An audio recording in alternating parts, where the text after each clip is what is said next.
see whether it was already dead or he was about to.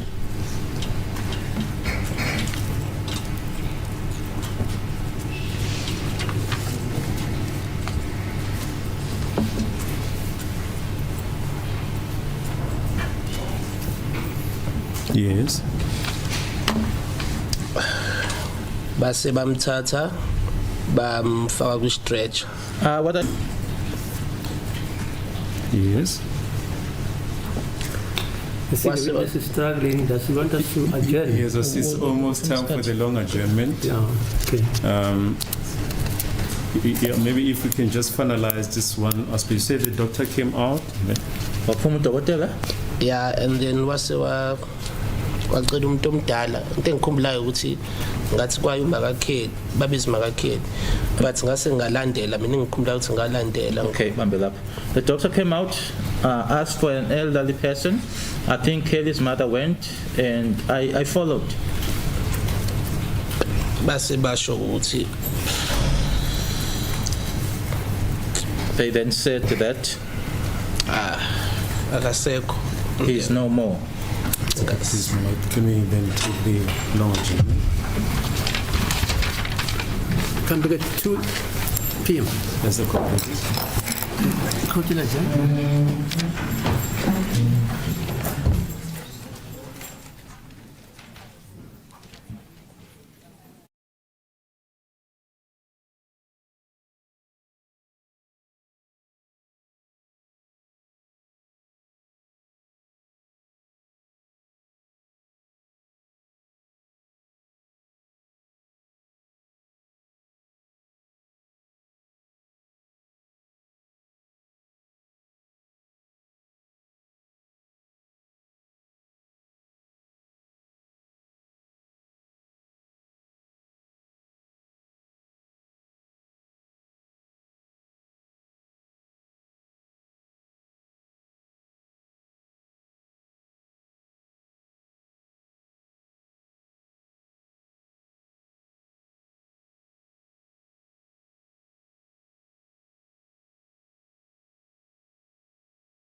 Kodwa utshelwa ke udokotela ukuthi akasekho wasekwenzekani ke?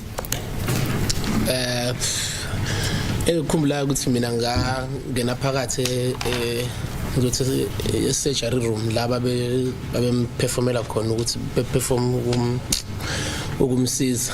I would say that I went into the room where they were then trying, making means to resuscitate him. Ngathi mangena ngakhumbula ukuthi ngabona unesi emboza.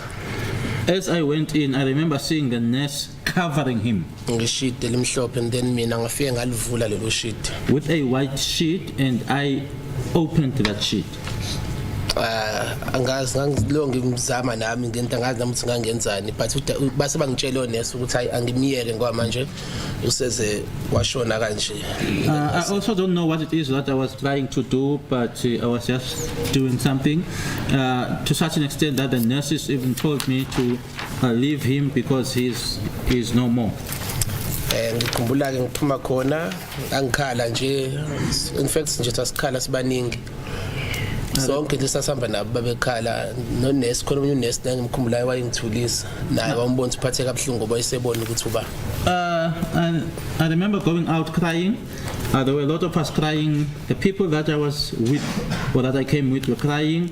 There was also a nurse that I was trying to comfort me, but I could see that she was also disturbed because the nurse could now see who the person was.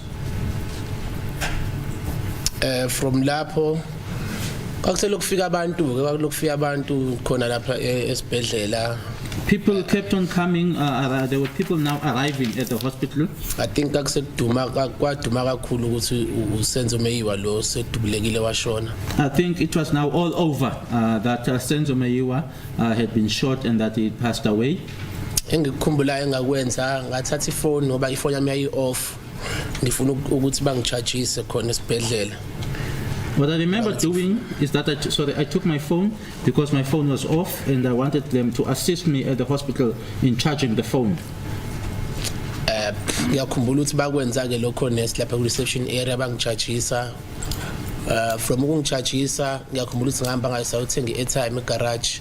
The nurses at the reception area then assisted me in charging the phone. We then went to the filling station, the garage, to buy airtime. Ngangihamba noKelly lapha emotweni. I was with Kelly in the vehicle. Ngase ngifaka i-airtime ngase ngiyafona. I loaded airtime and then I made contact, or I phoned. Umuntu oqala engamfonela ke mina at that time kwaba phone umuntu engamdiala kwakuMandisa. The first person that I dialed at the time was Mandisa. But because ke ngangingakwazi ukukhuluma ngoba ngangilongikhala ngikukhumbula ukuthi uKelly wayithatha ifoni kwaba uKelly omtshelayo ukuthi uSenzo sedubulekile. Because I was crying, I couldn't convey the message. Kelly then took the phone and conveyed the message to her. Okay, and then kwaba khona ke lokho phazami ngizothi ukuphikisana kwabaphakathi kwabo engengize ngilongixila ke kona kodwa mina ngagcina ngithathile ifoni. There was that argument between the two of them. I won't put emphasis on that, but I then ended up taking the phone.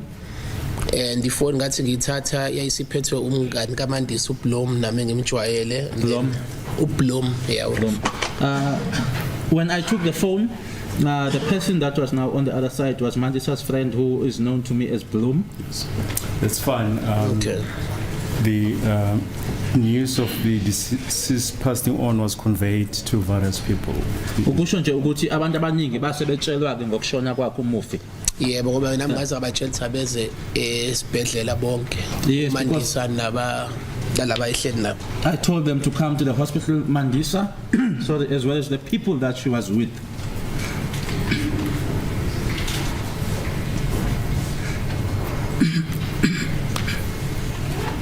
And where were they at the stage, Mandisa and the other people? Babekuphi ngaleso sikhathi uMandisa nabanye lapho? Babesephathini kaRoy Mahamut. At the Roy Mahamut's party.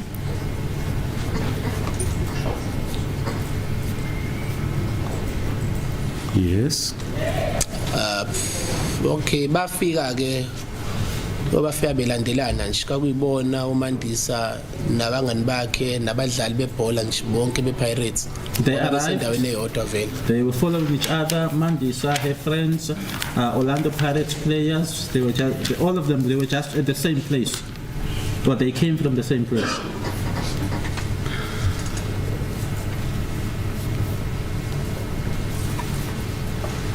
Yes. Ngiyakhumbula ukuthi bathi bebefika ke bapaka nabo la ku-emergency entrance ngaqale ngatshela ngoba sekukhona ama-security namaphoyisa asebarricade ngabatshela abadlulise ngoba badlali bonke so basebenza ke bapaka la ku-emergency entrance. They also parked at the emergency entrance. There were police officers and security personnel. They had already barricaded. I informed them to let them in because it was players. Then base baphuma ke bona uMandisa nabo ke la abanye abadlali nabangani bakhe bangena ngaphakathi. Mandisa, her friends, and the other players then went inside. And then mina ngikhumbula ukuthi ngathatha uMandisa ngamusa khona lapho eroomini. I remember taking Mandisa to that particular room. And base ngabachazela ke laba ukuthi uMandisa ubani base bamchazela ke nabo ukuthi kwenzekeni. I then informed them as to who Mandisa was. They then informed her as to what happened. Yes. Is it all? Yeah, ngikhumbulayo. Yes, which I can recall. Yebo yaba khona altercation ngikhumbulayo futhi between uKelly nabangani baMandisa. There's also an altercation which I remember between Kelly and Mandisa's friends. Noma ngasakhumbuli kahle ukuthi kakobani labo bangani kodwa le altercation yenze kuMandisa ngimnaye ngoba ngiyakhumbula siyohlukanisa. Although I can't remember specifically as to who those friends were, but the altercation occurred, and when it happened, Mandisa was with me. I even remember myself and Mandisa went to separate them because they were assaulting Kelly.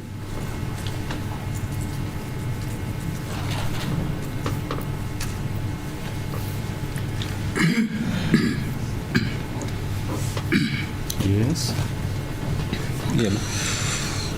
Njengoba ngisho ukuthi sekufika abantu abaningi sekufika no Bab Shakes Mashaba uBab Ivan Khoza kakusekugcwele nje. As I said, that a lot of people arrived, Mr. Shakes Mashaba, Mr. Evan Khoza, a lot of people. So yeah, kakune chaos nje. Abantu babekhala yo. It was just chaotic. People were crying.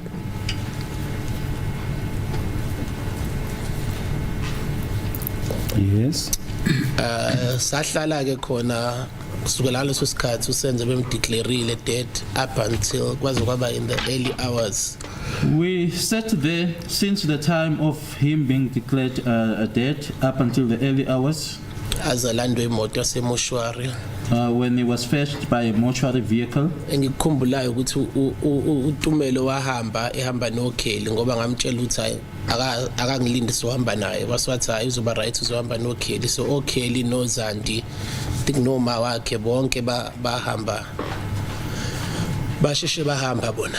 And Tumelo left with in the company of Kelly mother Zandile, because I remember saying to Tumelo to wait for me, we will live together, but he then said no, he will live with them because they left very quick, or they left early, sorry.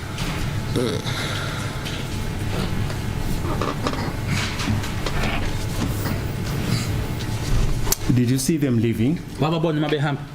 Yebo ngababona ngoba Yes, I did. ngakhuluma nabo emotweni. Yes, I did, because I spoke to them in the vehicle. A parking lot ngisho njalo. In the parking lot.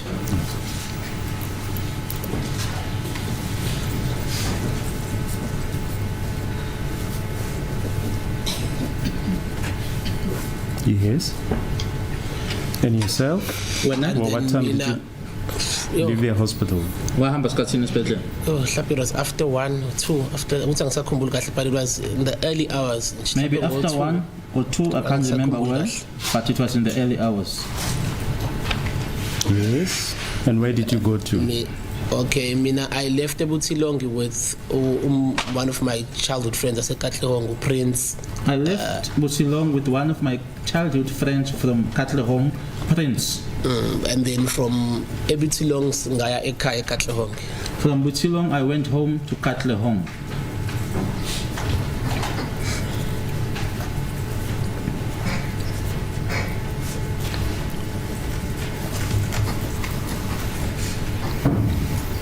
Yes. Ngafika khona nje eKatlehong, obviously babe sebengilindile ke ekhaya ngoba bengalele nabo. On arrival at home, they were waiting for me because they hadn't gone to sleep yet. And sahlala ke nabo kancane ke bengicomforta up until kangalaleki nje ngasho kanjalo ngoba nama message ayilokho engena nabantu belokho befona abanye babengazi abanye befuna ukwazi ukwenzakaleni. We sat there, them comforting me. I couldn't sleep. Messages were coming in, people contacting me, others wanting to know as to what had happened. Yes.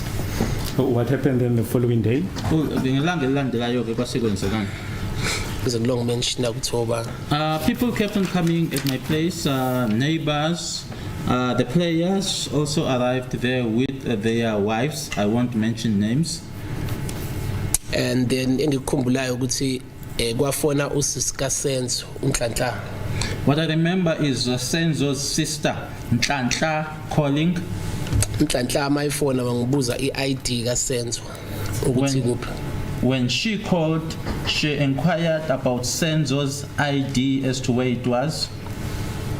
Wase wathi ucela ngimtholele iID yaSenzo ukuze kuzokwazi ukuthi kuqaleke proceedings omngcwabo. She then requested me to get Senzo's ID so that the funeral arrangements can then get underway. La mina iID kaSenzo ngangigcine ikhona kako komunye wabadlali bebhola owayehlala eBaklu. Where I last knew Senzo's ID to be, it was with one of the players who was staying in Baklu. La uSenzo ayihlala khona prior before azohlala eMalbatheni kuleyo ndlu. Where Senzo used to stay before moving to Malbaton, in that house or at that house. Kodwa ke kwenzeka ukuthi ngaya endlini kubo kaKheli ngisho njalo lapha eFosloras. But it so happened that I then went to Fosloras' parental home. Ngifuna ukubuza yena uKheli ukuthi uyayazi yini iID kaSenzo. With the idea or the intention of asking Kelly whether she knew about Senzo's ID. Just a minute.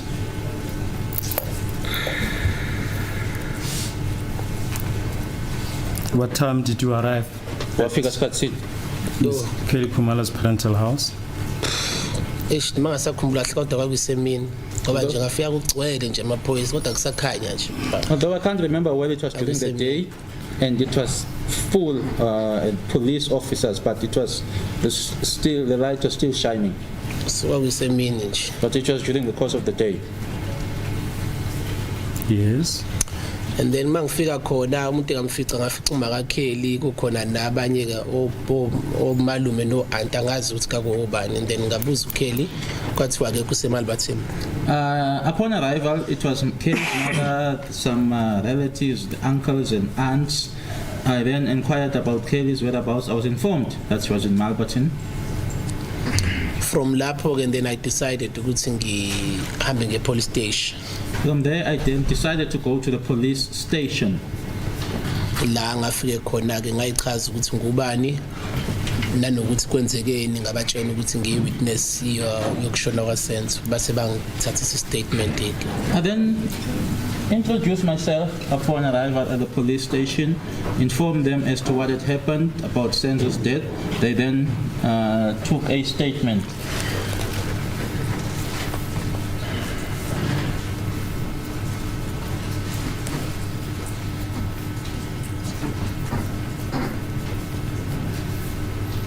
Yes. njengoba ngingazi ukuthi ngangifike emini ngoba ngahlala isikhathi eside kuya e-police station, Foster's police station. Yeah, Foster's police station there. I stayed there for a long time at Foster's police station. Mhlambe for roughly 4 hours nje bengibuza ke bebhala i-statement ke bayibhalayo. Roughly about 4 hours. Ngazi ukuthi kwenzekeni. Them asking me questions and then me conveying or relaying as to what happened.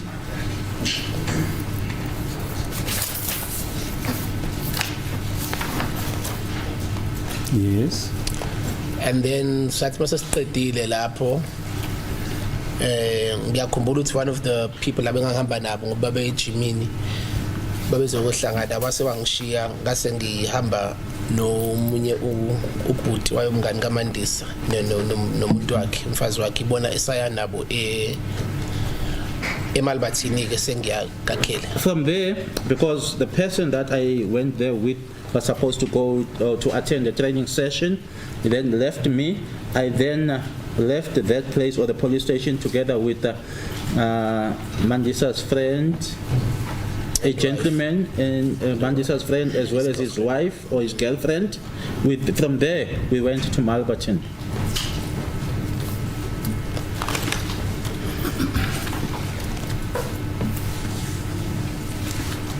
Now, at the time when you made the statement at Foster's police station, had you come into contact with any of the persons who were in the house the previous day?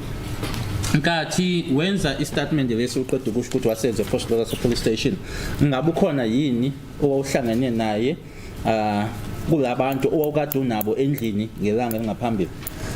Umuntu engambona kwaba umaka Kelly ngoba ngafika aqala khona ngithi ngabuza uKelly ukuthi ukhona inkosi wathi wakekho, then from lapho ngasiwa sengipolice station. So umuntu owangiphendula or engambona kwaba umaka Kelly kuphela. The person that I saw or that I met was was only Kelly's mother, because when I arrived there, she's the one that was in the house. I inquired about Kelly and she answered me, and from there I went to the police station. So she's the only person I saw or met. And you only inquired about the whereabouts of Kelly? Ubuza nje ukuthi uKelly ukuphi nendawo? Yebo. Yes. Yes, what happened? Did you then proceed to Malbatin? Naya ke eMalbatin. Yebo ngaye sa eMalbathini.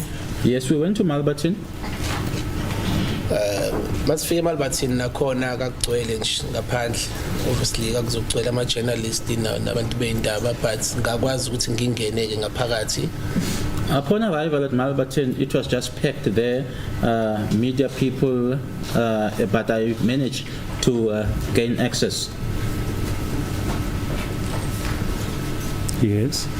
And then ngathi mangena ngafica kukhona uKelly noZandi wayekhona, bese kuba khona ke abangani babo ke abaningi nje laba kwi media abanye ngibakhumbulayo ngababona. Then ngicela uKelly. Remember finding Kelly there, Zandi, as well as a lot of their media friends that were there. I then asked to see Kelly. Yes. And then uKelly weza ke wase kase ngamtshela ukuthi ngambuza ukuthi i-ID kaSenzo ikhona yini ikuyena yini waswathi ikuyena ID. Okay. Yeah, no, it's fun. You then discuss the issue of the deceased identity document with Ms. Kelly Khumalo. What happened further? Emuva kwalokho kwasekuthini? Wathi ngekaza nginike ID. She says we never gave You may not disclose the discussion between you. Usungena kuloko nakukhuluma iloko buza ukuthi emuva kwalokho kwasekwenzeka. What happened after this discussion about the identity document? Hayi ngagoduka ngayikhaya. I went home.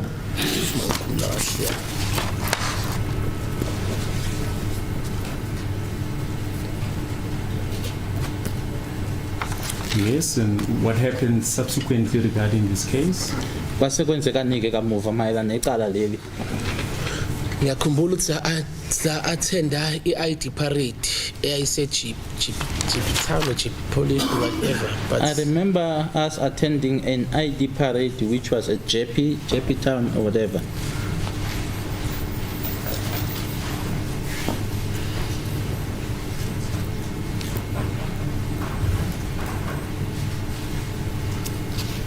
Do you remember the date?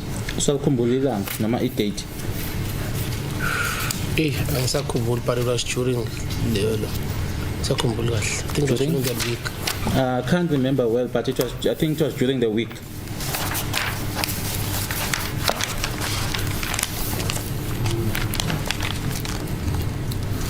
Yes, what happened? But sekwenzekani ke?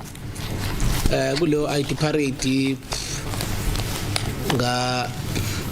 ngafika khona ngafika bonke kade sinabo endlini.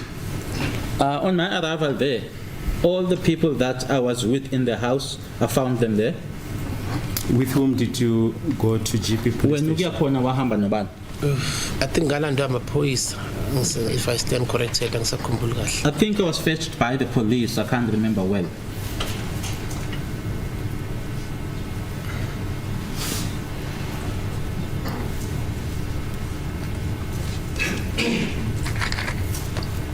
Yes. Yebo. Ilanga ngiqala ukubona wonke umuntu ke ngaleso sikhathi That's where then I then saw for everyone then for the first time. benza shona Sunday. Since the Sunday where Senzo passed away, Sasise sort of like a boardroom la sasibekwe khona kodwa elo police station. it was sort of a boardroom where we were placed at the police station.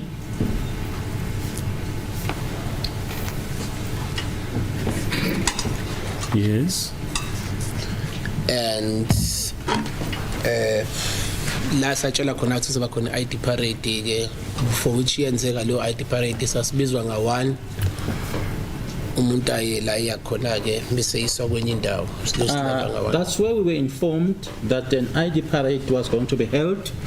We then went in there one by one, and then after that or from there, we were taken to a different place. Could you see the room wherein the parade was held? Kule boardroom okhuluma ngayo noma leli gumbi leli ekwangathi iboardroom okhuluma ngalo. Nanibona la iparade yayibanjelwa khona kule boardroom nanikuyona. Nanibona indawo le yeparade. Cha ungaboni wawuhamba nje umukaphuma uhamba. No, you were in no position to see because as you would exit that boardroom, you would have to walk. Yes. We'll proceed. Yebo. Okay guys sayenza ke lo ID parade nami ngafakwa ke eroomini lelo la kakunabantu khona la basuke bemisiwe. We did the ID parade. I was also taken into that room where people were lined up.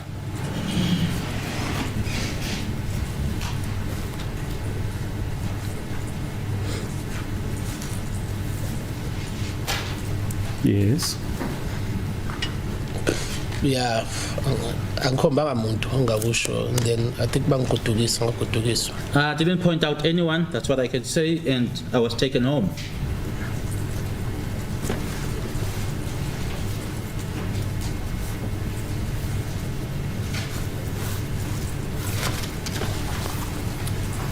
Now, was there someone who was in charge of the identification parade? Ukhona yini umuntu owayephethe ke noma owaye in charge ye-ID parade leyo? Ngiyacabanga ukuthi wayikhona noma ngasakhumbuli mhlawumbe ngoba ngiyacabanga ukuthi ufana conduct umuntu ID parade. I think there was, although I can't remember, and obviously someone has to conduct the ID parade. Did you see if a form was completed? Ngabe wabona yini ukuthi khona iform ababeyibhala? Angisakhumbuli. I can't remember well. Abebhala bona kodwa ngisakhumbula mina ngikhumbula kodwa kuba khona engibhalayo. They were writing, but I don't remember myself writing anything.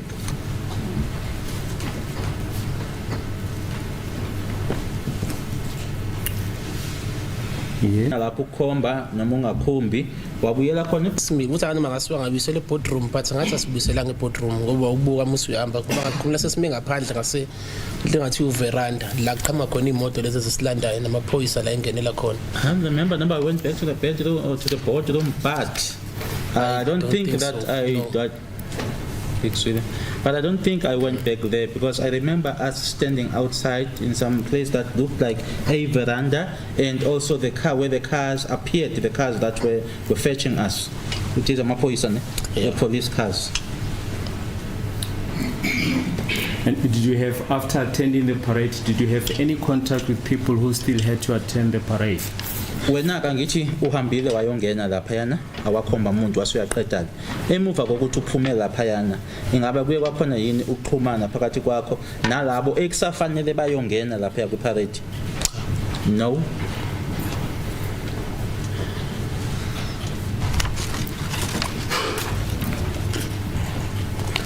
Do you know if photos were taken during the parade?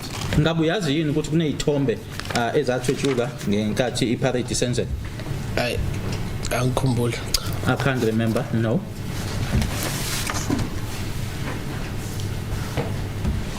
Yes, what happened further after that? Kwasemuva kwalokho kwenzekani ke? I think ngabuyela back to my preparations or umngcwabo kaSenzo. I then went back to the preparations of Senzo's funeral. If ngikhumbula kahle, on the same day kakuzoba khona I memorial service. If I remember well, on the very same Ellis day. Park. Okay. But I'm just thinking. A memorial service was to be held at Ellis Park.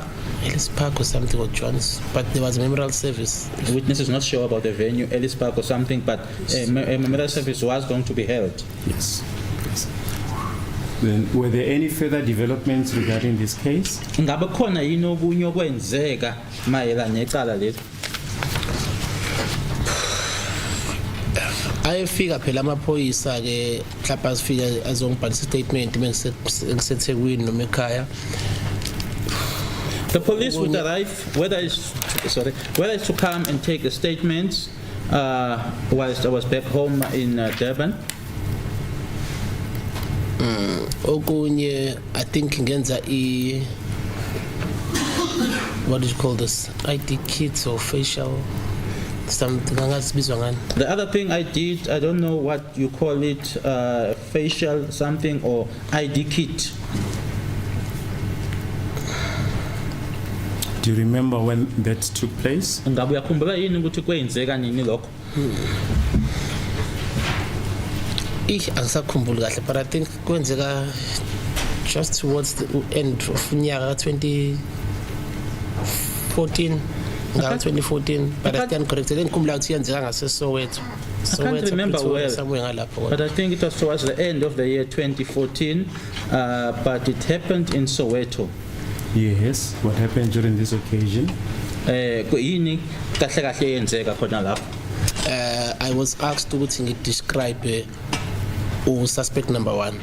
I was requested to describe suspect number 1. Yes. Ngase ngiyamchaza ngalendlela engichaze ngayo nalesi ngishilo. I then described him in the manner in which I did and the manner in which I've already mentioned.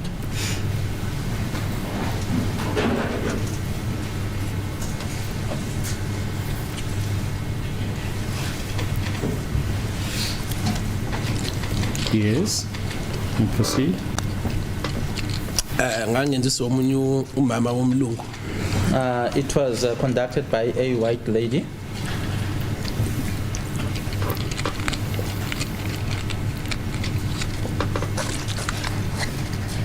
Yes. Yebo. Ngayenza ke yona ke. I did it Ngenza ngayo. in the manner in which I did it. Yes. Were you asked to describe the first suspect only? Well, ngabe waqala ukuthi uchaze lo wokuqala kuphela. Oqala uyena ngangimkhumbula kahle, so ngangicela oqala wesibili nje bengishilo ukuthi angizange ngimchaze kakhulu. I was requested, the first one is the one that I was able to remember well and was then requested to mention that one. I didn't say much or mention much about the second one.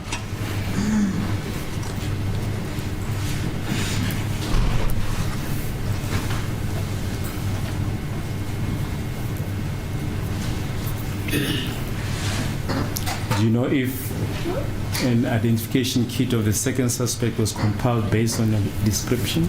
Ingabe angithi usho uthi lo wesibili awuzange umchaze kakhulu.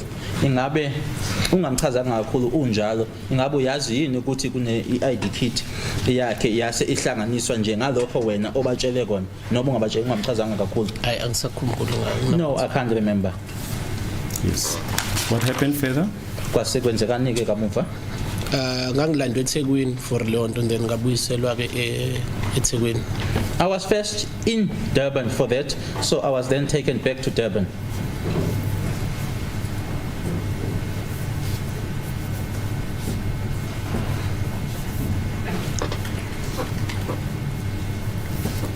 Yes. Yebo. What happened further regarding the case? Kwasekuthi kwenzekani ke mayelana necala? Engikukhumbulayo okunye okwenzeka futhi okwenzeka ngo2019. What I do recall which happened, and it happened in 2019. Yes. Kaku January. It was in January. I think January 12. 12th January.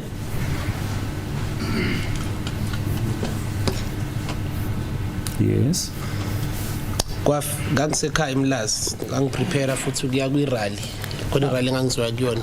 I was at home in Umlazi. I was preparing to attend a rally With umngane wami engangihamba naye sasithole ngayo ama-accreditation tickets. So with a friend of mine with whom I was going to attend the rally, and both of us had received accreditation tickets. kwafika amaphoyisa awu2 ekhaya ngisaqoka nje. 2 police officers arrived at home whilst I was still getting dressed.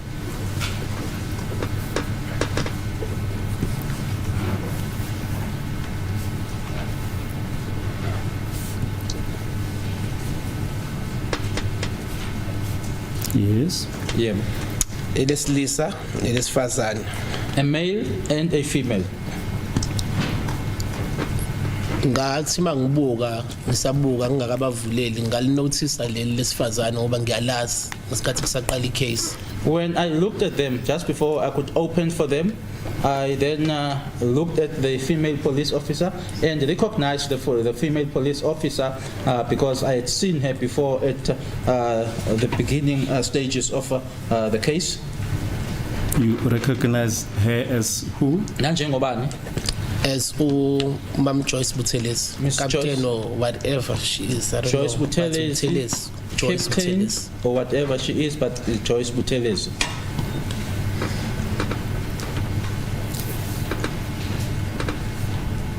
Yes. Yep. And then lowest Lisa ke ngagcina sengilibambile na igama lakhe kakuthiwa angazi naye noma ucaptain or sergeant kodwa uMakhubu. The second man, or the male person, I also ended up getting his name. Don't know whether he's a captain or a sergeant, but Makubo. Bangena ke ekhaya obviously ngabavulela bangena and then bahlala dining wayichaza ukuthi uze ngani. I opened for them. They came in, sat in the dining room, and also mentioned the reason as to why they were there. Inte ayisho obviously wathi kuboshwe wathi kunabantu ababoshiwe la eGoli so fanele ngizo attend the ID parade la eGoli. I was then informed that people had been arrested here in Gauteng, so I needed to come and attend to an ID parade here in Gauteng. That's just a minute.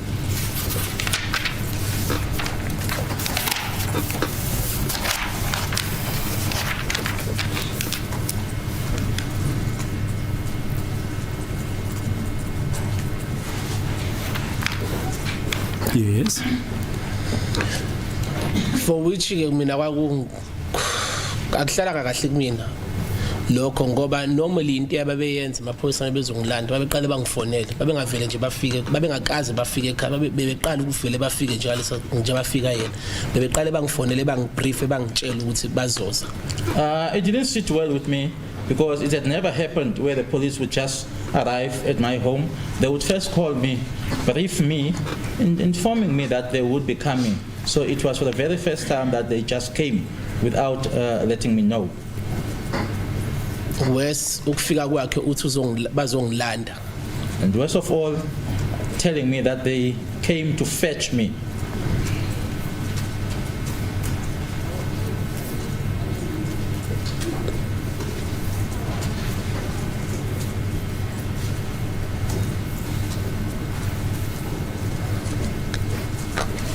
Yes. From there nganqaba ngaqala ngangathi ngiyanqaba ngathi hayi nami nginama plans kodwa ke waswa ngase wangitshela ukuthi phela egcineni ngiwitness so lento ayisho nami ngayi understand ukuthi vele egcineni ngiwitness ayengivele ngize ngikwazi ukunqaba ngase ngathi ngicela balinde kuze kufike uma ngoba wayesemsebenzini ngathi akulinde iqale kulinde kuze kufike uma. I initially refused and said that I also had my plans, but it was then explained to me that I'm a witness. I understood that, but I then made a request that they will have to wait until my mother comes back, because my mother wasn't there, she was at work, so they had to wait for her to come back.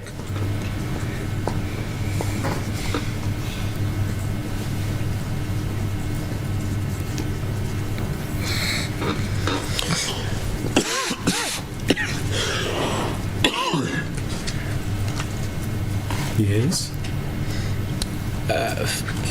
Okay, wafika kumama sebamchazela ukuthi bayangithatha baya nami eGoli and then uma wayengeke nayazi aphikiswa sathi ayinkinga ke. My mother arrived.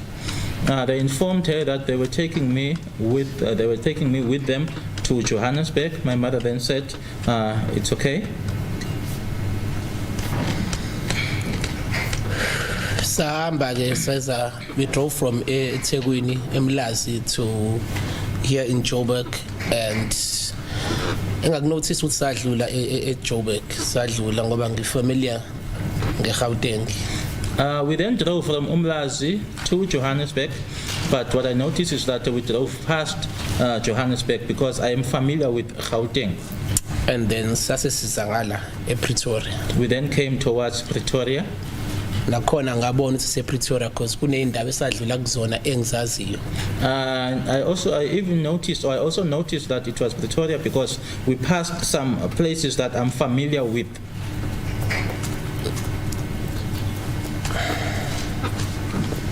Yes.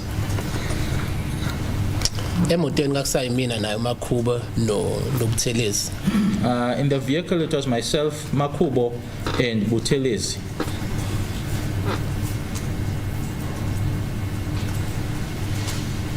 Yes.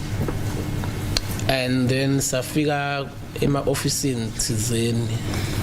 We arrived at some offices. And ama-office awamaphoyisa. Police offices. Kungathi mungena nje ngathi kuyi-tunnel ungena musu uyanyuka musu ufikele parking area. It looks like a tunnel. You go in, you go up, and then you get to the parking area.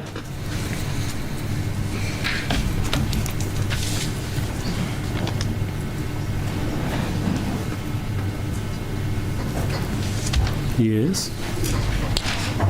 And then sangena khona ke ngahamba nayo ke uJoyce ke uMamthelesi angikazi ukuthi ngimbiza ngani yazi. I just don't know how to call her, but I went with Joyce or Mrs. Buthelezi. I just don't know how to refer to her. Sathi masingena naye ngambuza ukuthi laba abanye ke bama witness bakuphi bona wathi nabo bayolandwa amanye amaphoyisa njengoba nami ngilandwe yibona. I then inquired from her as to where the other witnesses are. She informed me that they are also being fetched by other police officers just as I've been fetched by them.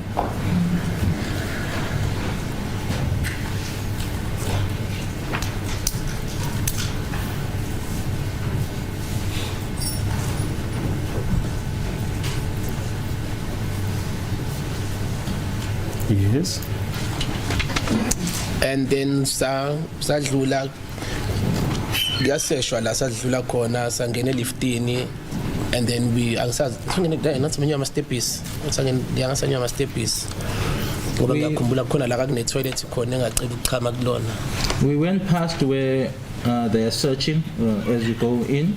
I think we went up the staircases, but I also remember seeing a toilet where I requested to go in.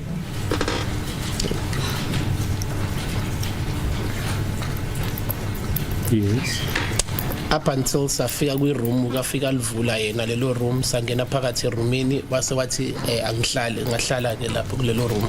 Nothi yena ubani? uButhelezi. Up until we got to a room which she, Buthelezi, opened and ordered me to sit into that in that room.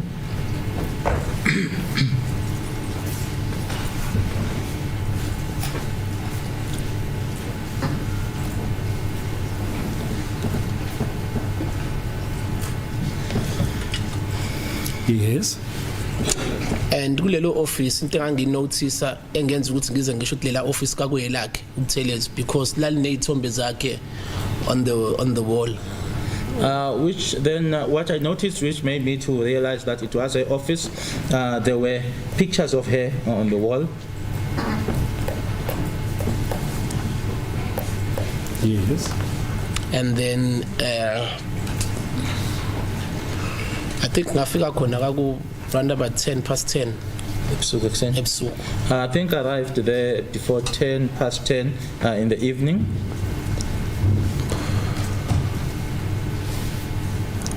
Mangimbuza ke nge-ID parade ukuthi ID parade yenziwa wathi. As she left the office, she left the parade.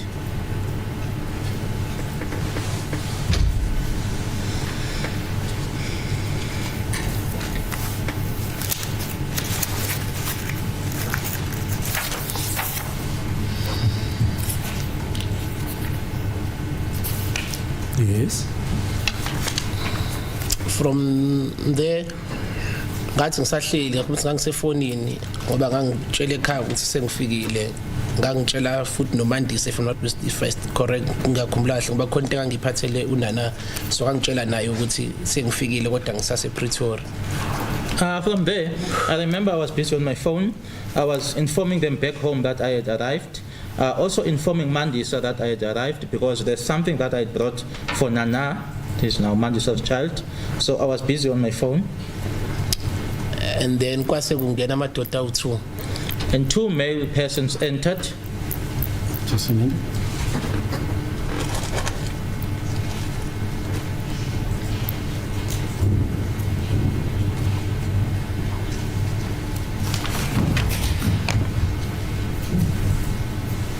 Yes. Mayengena lamadoda eyodwa afika yathatha ifoni yami yangibuza ukuthi ukhuluma nobala. As they entered, one of them took my phone and asked me, "Who are you chatting to here?"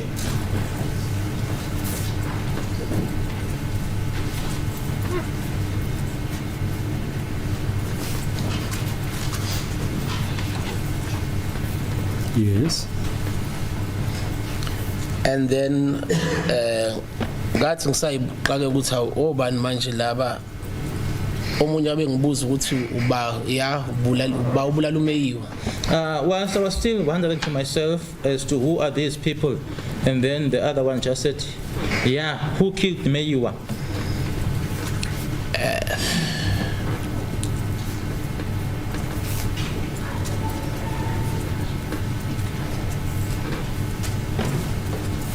Yes.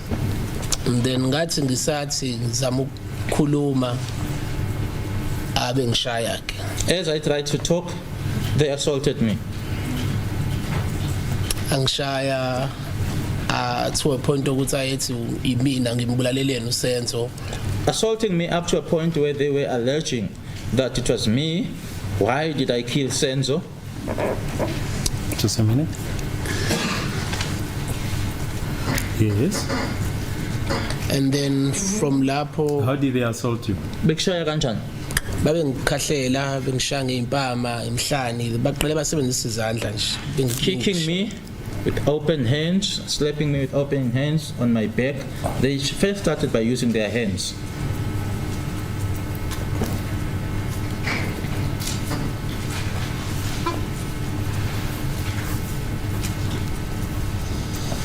Yes.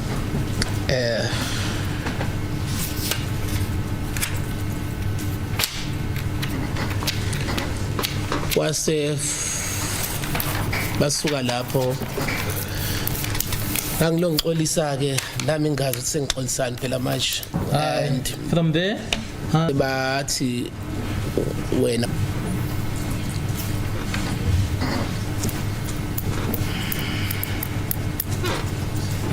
Yes.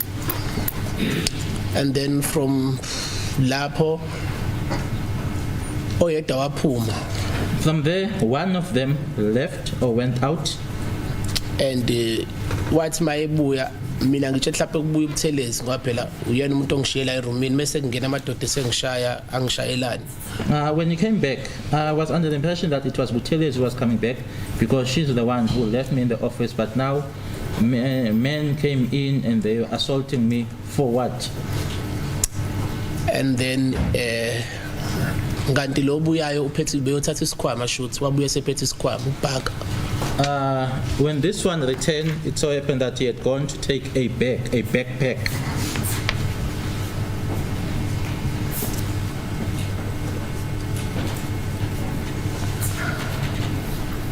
Yes. And then kuleso sikhwama ke basibeka phezulu kwetafula baqhubeka bangishaya for mhlambe good nje 45 minutes. Put that backpack on the table To an hour. and they assaulted me for a good 45 minutes to an hour. Bengishaya emhlani la ngaphambili esifubeni benginyathela isifuba bangigxobe ngamabhuzu abo. On my back, here in my front part of the body, they would also trample on me with their boots.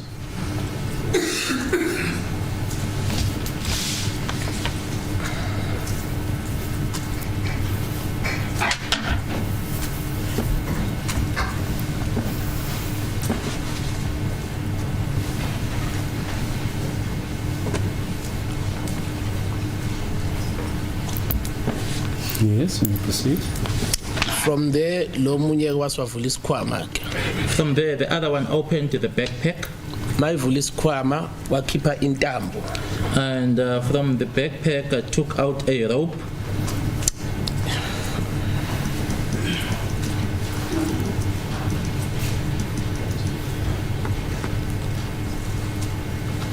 Yes. Intambo mangidescribe le intambo le esebenziswa mawuzobopha inkomo mawuhlaba usebenzisa le yankomo intombi le intambo eqinile enkulu nje irope enkulu. If I were to describe that rope, it is a big and a tight, a strong rope. It is the one that you use when you are tying a cow and when you are about to slaughter it. Yes. From lapho basinto abayenza nje babengijele phansi vele ngoba ngangibheke phezulu ngilongivika bangiphendula ngalala ngesifuba. Okay. From there, as I was laying on the floor and looking up and kept on blocking, they then turned me around and then I lay on my chest.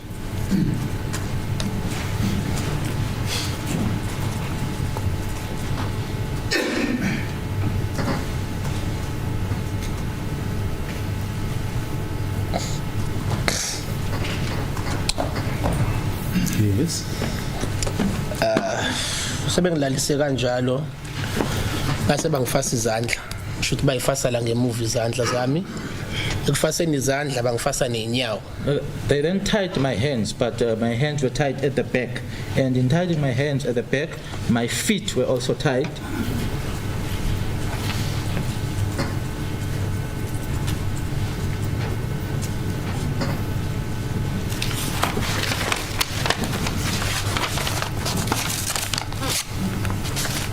Yes, you may proceed. And then from lapho ke base bangifasa izandla zami nenyawo shothi bayihlanganisa kanje. And then jointly, my hands and my feet were tied like this.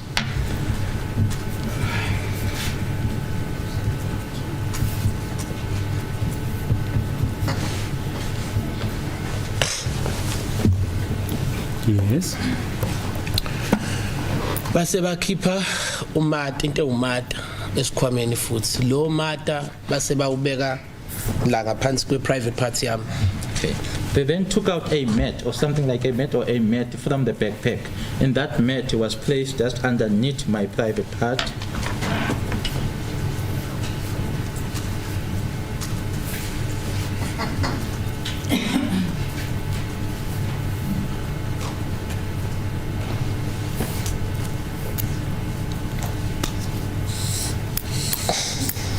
Yes.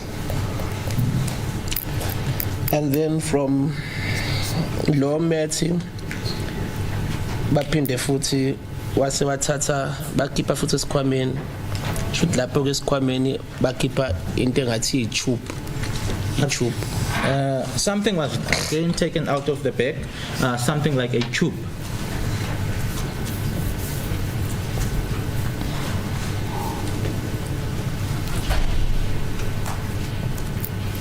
Yes. And base baqala ke bangichupa babe ngivala ubuso babe ngivala amakhala nomlomo balibambe kanje bese behlanganisa la ngemuva bengisuffocate uthi ngaphefumula. They started tubing me. It would then close my mouth as well as my nose, and then it would be tight at the back, so suffocating me so as not to be able to breathe.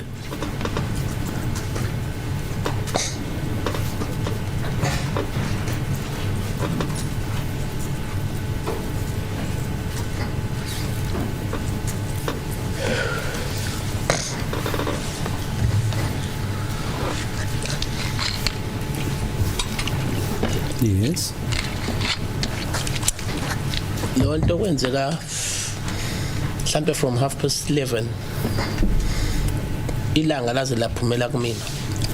That happened maybe from about 11:30 up until the sun sun rise or sun rose on me. Or 5 ekuseni beshintshana. Changing each other.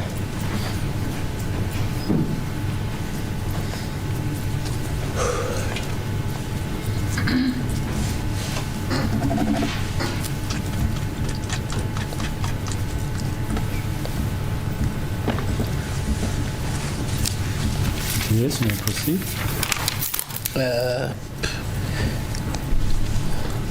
Njengoba ngisho ukuthi babe oyedwa wawusumbona ukuthi ngathi uyayisola ngathi akasafuni ngoba wayesehleli kulo munye nje obhizi ngoba babelo bebizana ngomrena. You could see okay. The other one, you could see that this other one was sort of like regretting what was happening, but there was this one that kept on, and they were referring to each other as Morena, and the other one saying to him, "Mtlugele Morena, leave him out."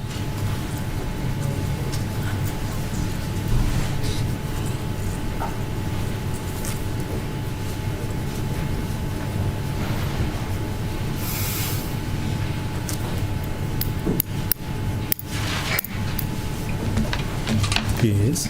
Yebo. Amaphoyisa ngihlukumeza kakhulu. Those police abused me very much so, including naye uMabuthelezi, including me or Mrs. Buthelezi, uyena wayikhanda layo yonke le nto yayenzeka, because she was the driving force behind all of that was happening. Njengoba ngisho ukuthi labantu bangihlukumeza for close to 6 hours ngichamela ngibona ukuthi lo mata self, and when they put that mat underneath me, they knew very well as to what was the purpose for that was or what would happen.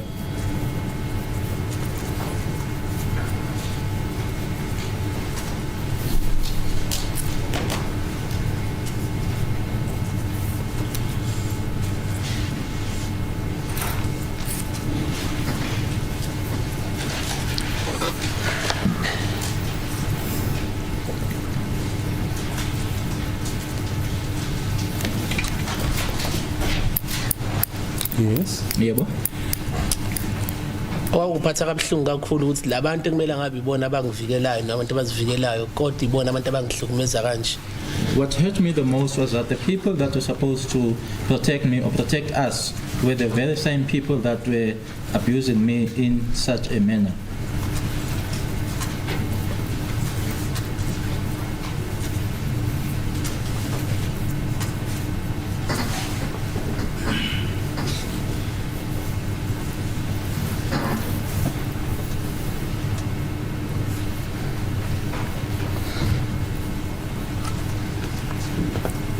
Yes. Ngiyakhumbula ukuthi ngoba njengoba ngisho babe ngifasile nendlela babe ngifase ngayo kukhona la ngathi ngiyazama khona ukusukuma ngincike odongweni njengoba ngisho ukuthi lo muntu wawusumbona ukuthi ngathi uyayisola ngalento ayenzayo ngoba uyena wayebuye angisize futhi kodwa manje As I'm saying, as they tied me, or the manner in which they tied me, I tried to get up and lean against the wall. And as I'm saying, that the other one was sort of regretting, or had a regret, and was also the very same one who tried to help me. Yebo? And then emva kwesikhathi bengisho ukuthi lento yazwasha ekuseni ngoba ilanga laphumela phambi kwami nje ngikubuka emendini ngabo 5:05 ngase baphuma bangiqaqa ke bebengiqaqa base bafaka izinto zabesikhwameni baphuma. Okay. As I said that it was the sun rose just in front of me about 5:05. They then untied me and then placed back those items in the bag. Yebo. And then base baphuma ke bobabili. Both of them went out.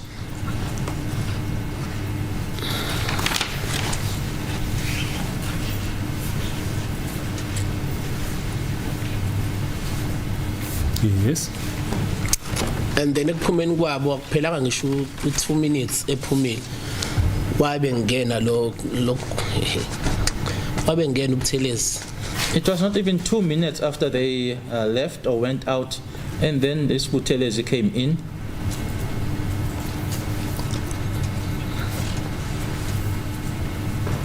Yes. You know what it is that she was speaking, and the manner in which I was so angry was just saying, this lady.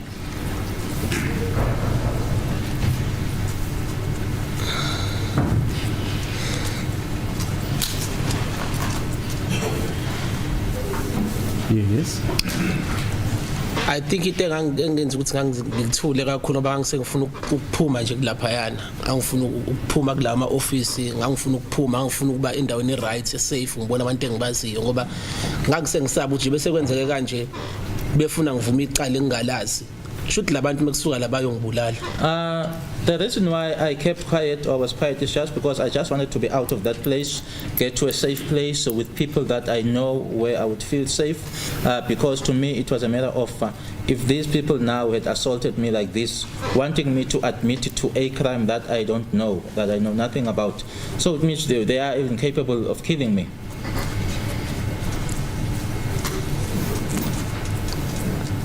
And which crime are you referring to? Uma ukhuluma ngecala, ukhuluma ngaliphi icala? Ukushona kwaSenzo. Senzo's death.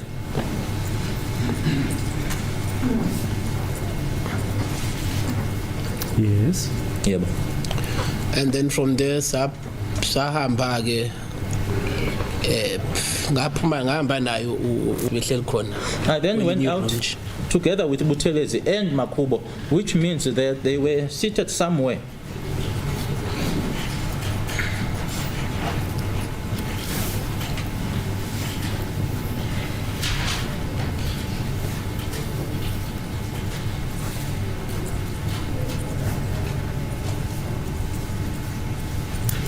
Evasaya eFoslorus la kakushone khona Senzo ngoba ngibuza ukuthi ngifuna ngizokwenza njani ngiyaphi ngathi ngiye ekhaya base bathi khona statement abafuna ngisibhale. Okay. From there we drove to Foslorus where Senzo had passed away from, and they then wanted to know from me where I want to go, I wanted to go. I then said I wanted to go home. They then informed me that I needed to make a statement. If you say you went to Phosphorus where Senzo passed on, which place are you referring to? Uma uthi ke Foslorus la kwashonela khona uSenzo usho kuphi indawo? Endlini kaMakakheli Makhumalo's house. but asiyanga directly khona ngoba ngisho kanjalo wangisa ka next door kalo baba lo nengane yakhona laba babengisizile laba ngaqhamukela kubona bangisasiza. I wasn't taken directly to Makhumalo's house. I was taken to the neighbor's house, the ones who to the ones to whose house.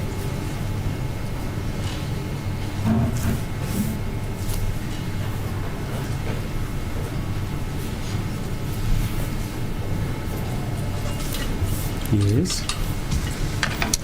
Masifika khona ke bangena njengoba ngisho ukuthi mhlawumbe kako 6 6:15 to 6:30 somewhere lapho drive, and then wabiza yena lo baba lo for which manje sengazi ukuthi ubani babunqasho something wabiza yena lo baba kwaphuma nomfazi Upon wakhe. arrival there, we then went into the house. It was around about 6, before 6 or 6:15.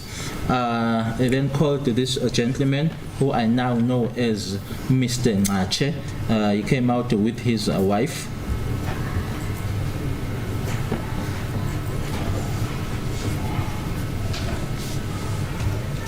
Yes. And then from lapho ke uMabuthelezi wamtshela ukuthi ngubani mina umfana lo wayela kanje kanje. Lo baba wasathe akasakhumbuli kahle kodwa umfana wakhe ongakhumbula kahle kodwa umfana membuka nje ucisha afana naye kodwa asakhumbula futhi umfana wakhe omkhumbulayo. She then informed Mr. Ngache as to who I was. And then Mr. Ngache then said that It's fine, you may not disclose what happened further regarding yourself. kwasekwenzeka nini? Into enginotice ayenza wayengitshela ukuthi mina ngiyenzeni ngalela langa. Mangimtshela mina lokho engimtshela khona afuna ukungiphikisa khona afuna ukuyibeka ngendlela yakhe yena. What I noticed is that she, that is now Buthelezi, was telling me as to what my role was or what it is that I was doing on the day.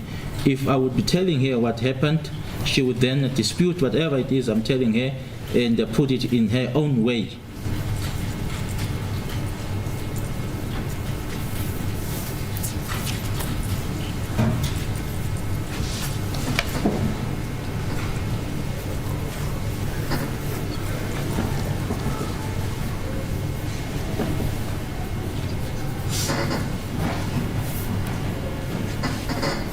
Yes, you may proceed.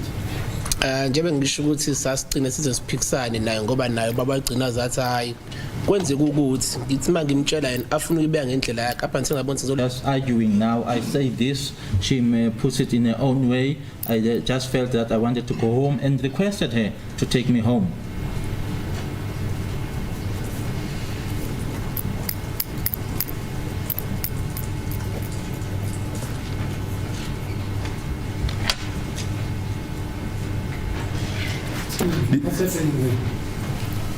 This is not sleeping tonight.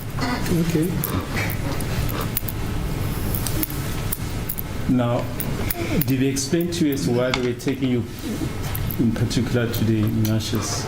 Ingaba bakutshela yini ukuthi kwakungani bekusa kwaNgache? cha angitshelanga.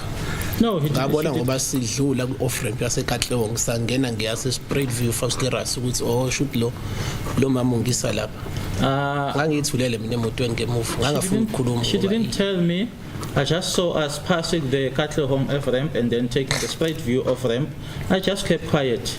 I didn't want to say anything, and then just realized, oh, this one is taking me to Foxkeras. Yes, you may proceed. You asked that to be taken home, then what happened further? Kwasekwenzekani ke emuva kokuthi ucela ukuthi ugoduswe? Wase wangigodulisa ke wangisa ekhaya. She then took me home to Katlehong.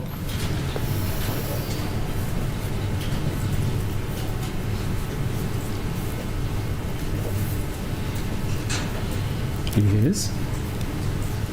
And then from eKatlehong ke ngafika ekhaya ke ngafike yazi nami ufika kini ngathi mangena nje ekhaya ngibona abantu basekhaya ngakukhala ke bangibuza bangibona ukuthi nginjani bangibuza ukuthi kwenze njani ngangasakwazi ukukhuluma ke lapho. You also know how the feeling is or how it is when you get home, you see your people. I just got into the house, I cried, and they could see as to how I was, and they wanted to know from me as to what happened. Okay. And do you know if a docket was open against you and other people who were in the house? Ingabe uyazi yini ukuthi kunedokodo elavula livulelwa wena kanye nabanye laba owawusendlini kanye nabo? Cha ngikwazi. No, I don't know.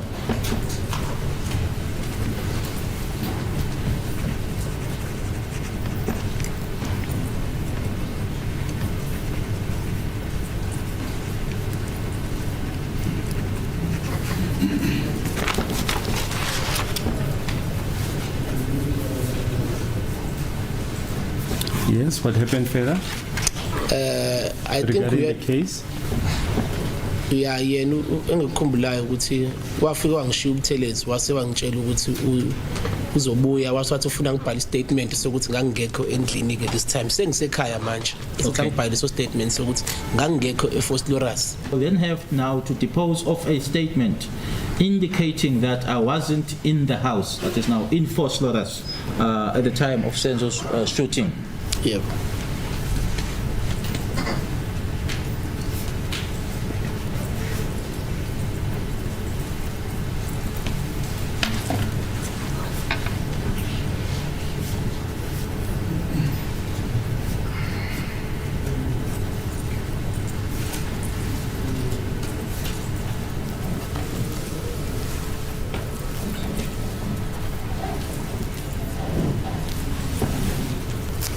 Yes, you may proceed. Angikwenzanga ke obviously lokho angize ngiyenze lonto. Obviously, I didn't do that. There was no way that I was going to do that. Yeah, ngiyakhumbula ukuthi wahamba wangishiya ke and then ekhaya base babelo bengithoba ke bangishutha ke nalanga ngilimale khona nje emhlane inyawo la ngifaswe khona. She then left me, and then at home they tried to attend to me, taking pictures on my back where I had been injured and also where I'd been tied. Yes. Yeah, and when it comes to lokho ke wabuya ke sebethi bazongilanda and then ekhaya normally mebathi hayi bangangithathi bazoyenza ama arrangements ukuthi ngibuyele eThekwini ngoba besaba nabo. They came back saying that they were there now to fetch me, in other words to take me back home, but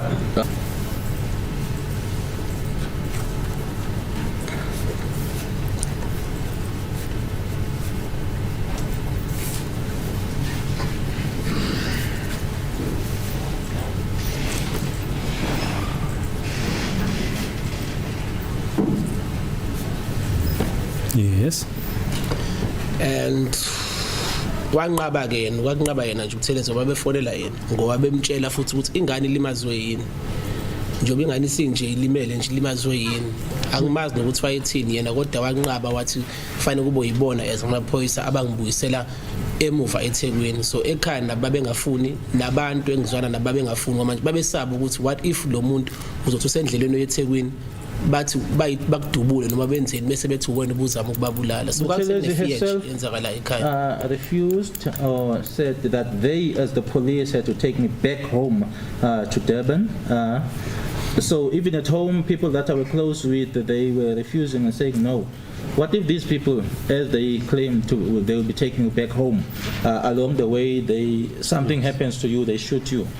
Yes. All in all ke kodwa bagcine befikile ke bezongilanda ke. But all in all, they ended up coming to fetch me. Base ba ngoba kwafanele ngemsebenzini bangibuyisela driver back to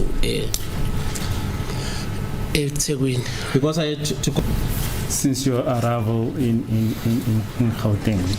Uma bese bakubuyisela emuva kwesikhathi esingakanani ufikile eGauteng noma eGoli? Ngafika eGauteng on Saturday.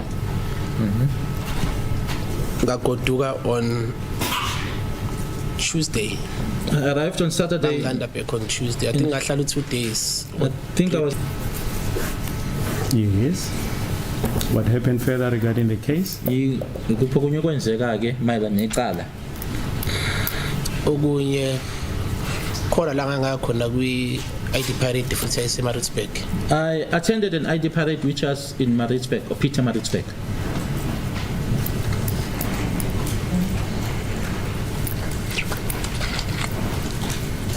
Where in Maritzburg? Kuphi nendawo khona in Peter Maritzburg? I think it's a correctional service yaseMaritzburg.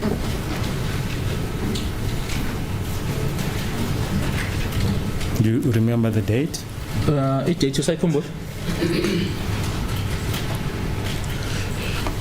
Ngingasho ukuthi I think kaku early 2017 mangibuka ngoba ukhona umsebenzi angisanda kuqala kuona, so akusayinyanga nje ngiqale ngoba ngiqale ngoOctober. I think kaku early 2017. I think it was early 2017 because I just started a new job. So I think around October. Ngiqale ngoOctober. I started. I think kaku January. I think I started the job in October, so I think they arrived at about, or it was about January. So, ngoba bangilanda emsebenzini because they fetched me from work. January of which year? January of unyaka 2017.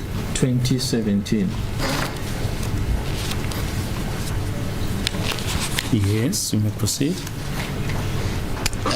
Lapho ke ngalandwa amaphoyisa noma ngasakhumbula ukuthi kwakubani. I was fetched by the police, although I can't remember as to who it was. And then got driver to a lapho eMaritzburg lo correctional service engishoyo. We drove to that correctional services service in Maritzburg, La kuthiwa kuzoba khona i-ID parade. where I was told an ID parade was to be held.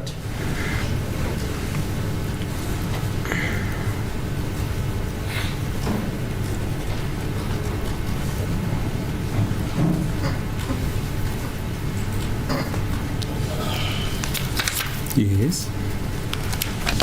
Yona i-ID parade yaba khona. Nakhona ngabuza ukuthi abantu abanye bazobe bekhona in i-ID parade. Angisakhumbula kahle ukuthi impendulo engayithola ukuthi When wabuza? yebo mina ngibuzayo. The ID parade was indeed held, and I also wanted to know or inquired as to whether the other people were also going to attend the ID parade, but I can't remember as to what the response was. If you say other people, who are you referring to? Abanye abantu wawukhuluma ngobani wabuza obani labo? Witnesses recently. The witnesses that were in the house. Ngoba kwakuyi-ID parade yesibili le. So kuleyo kuqala sasisonke angithi.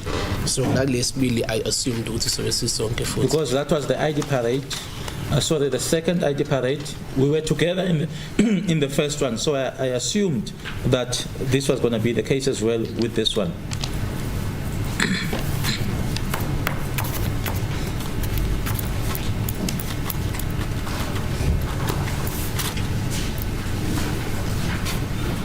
Yes. And then sangena ngaphakathi ke jail ngiyakhumbula ukuthi ngihambe jail ngoba ngangiyibona iboshwe ngiyibukele eduze futhi. Remember, we went into the prison because I know that it was a prison. We went inside and I could see the prisoners and from a very close distance.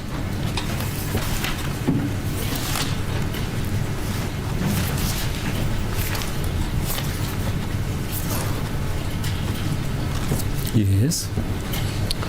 Saya kwindawo nakhona engathi ngenze ngisho ukuthi hall ngoba phela kunama gates lapha yana but laba bemiswe khona labo bantu labo babeme phambi kwami. We went into this place. I won't describe it as a hall because there were gates there, but that's where the people were lined up in front of me.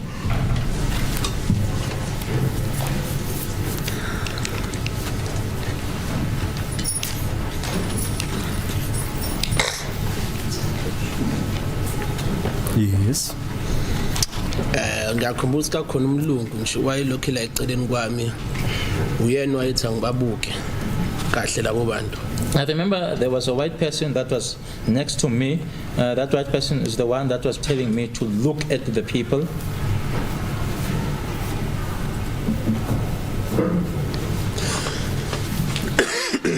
Yes. Ngiyakhumbula ke nakhona ukuthi babe ngibuza ukuthi khona nengibona athi lokuthi ngibukisise kahle ngasathi hayi engikhumbula engakusho noma ngasakhumbula kahle ukuthi amazwi ngangwabeka kanjani but engikhumbula engakusho ukuthi ngathi ngibona nama similar features to number 1 suspect number 1 wayesendlini. I was then asked if there was someone that I could see. From there I said no. They was then asking me to have a proper look, but what I do remember saying, although I won't be able to put the precise or the exact words, that I see someone with the similar features to suspect number 1 that was in the house. Just a minute.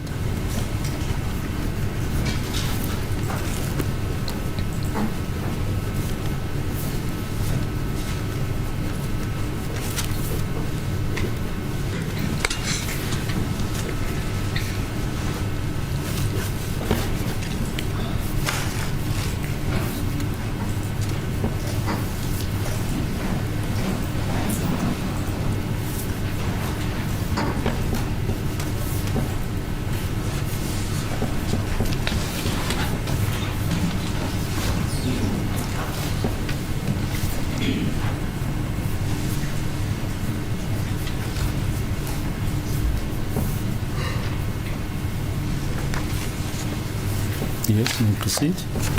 And then from there bangibuza ukuthi unumber bani ngabatshela ukuthi unumber bani ngisakhumbuza ukuthi kwakunumber ba ngakhumbula bethi akasondele base banama ngisondele base bathi umuphi ngathi ulo base bathi mkhombe sengiyabona sengimiswe eduze kwakhe sekuyashayiduze kwakhe but they wanted to know me to know the number, and I mentioned the number, and then they requested the person to come closer. I was also made to move closer, and they asked me to point. I pointed the person, and then I started seeing them. ngase ngibona sebeyashutha izithombe Taking pictures. sekushutha izithombe emva kokushutha izithombe sebethi all right okay sengathi siyahlukaniswa hayi mina ke into ngiyayi-addressa ngaleso sikhathi ngabiza ubaba lo owayi ubhuti ubaba we-investigating officer I think at that time namanje ubabginindi ngam-address ukuthi kwenzakalani ngoba angisho ukuthi uyena lo muntu ngithi unama-similar features wase washo ukuthi I know ngisho kahle ukuthi unama-similar features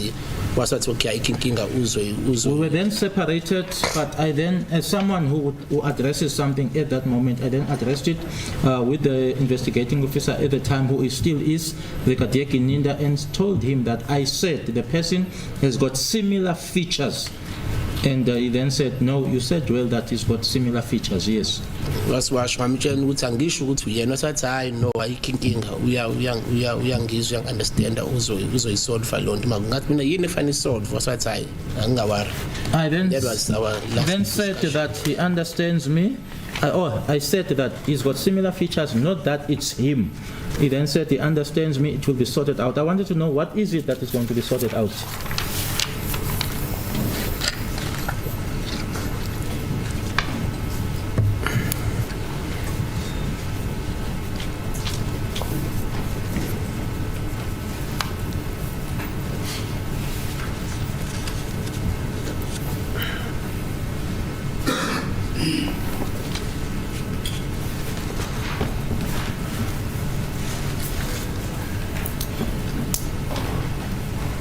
Yes.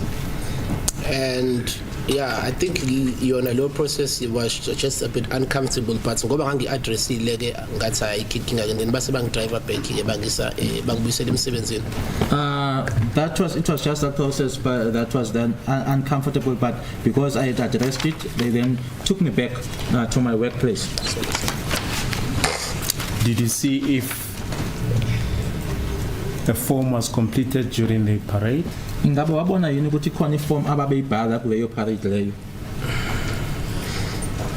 Ngiyacabanga ukuthi ayikhona iform ngathi wayikhona iform eyayiphethe. I think there was a form.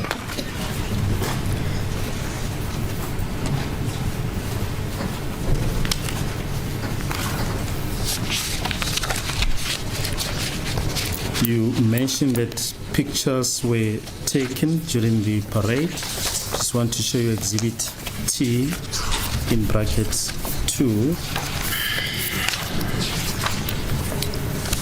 Photos 7 and 8. Ushilo ukuthi kunezithombe ezathuthuka ke ngaleli langa ke ngifisa ukuthi ubhekeke lezi zithombe leso u7 no8.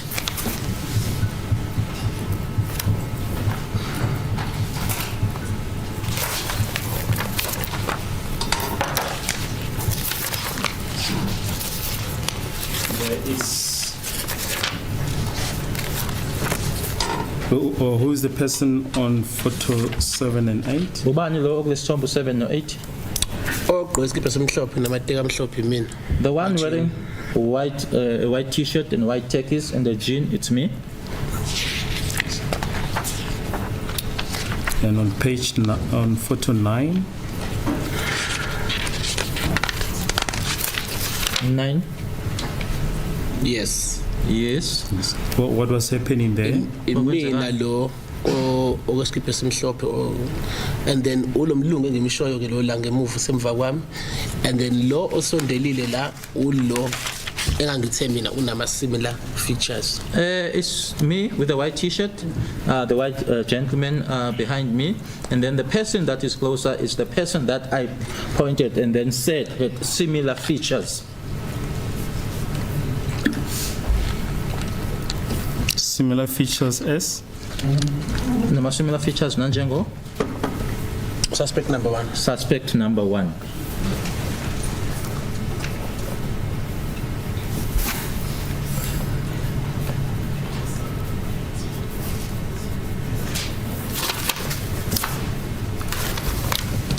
And which specific features were you referring to? Amaphi-ke lama feature okhuluma ngawo?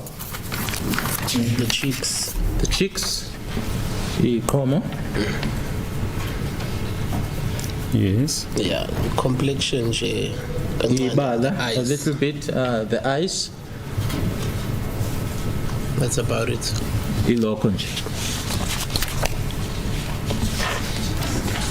And are you the only one who attended this parade? Wena kuphela owaya kule parade? Yeah, be Yes, it's me.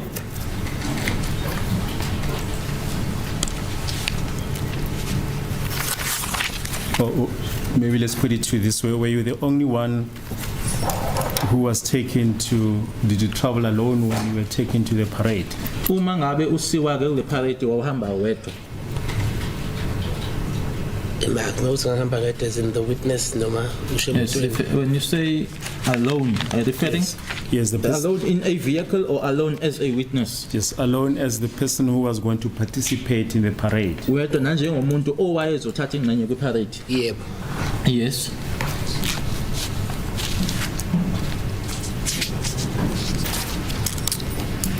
Well, let us see, we've almost come to the end of the court sitting. Will this be an appropriate time to adjourn until tomorrow? What's the time? I think it's just hardly 3:30. Are you available, sir, tomorrow? The witness? Ukhona kusasa? Yep. Yes, my lord. Where are they housing? Where are they housing? Where? Where? Are you at the Sheraton Hotel or where?